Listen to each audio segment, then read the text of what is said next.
Сәлем баршаңызға. Бүгін бір жасағаннан шыға келетін қимақ дайындайтын боламыз.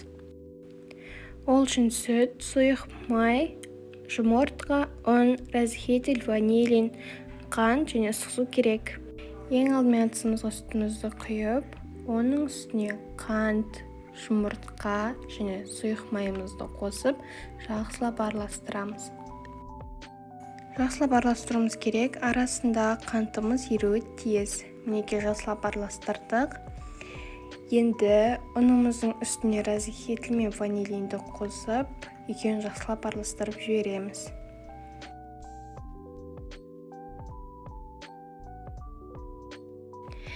Кейін массамыздың үстіне осы ұнымызды салып араластыратын боламыз.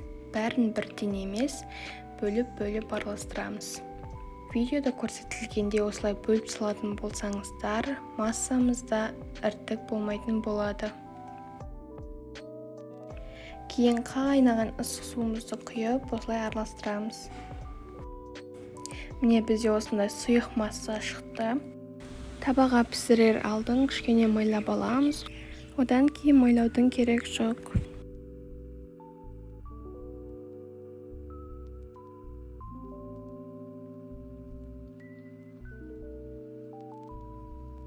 Мінекей біздің өте дәмді әрі бір жасағаннан шыға келетін қимақтарымыз дайын болды. Видеоны лайк басып тіркеліп кетіңіздер. Сіздермен болған Сымбат.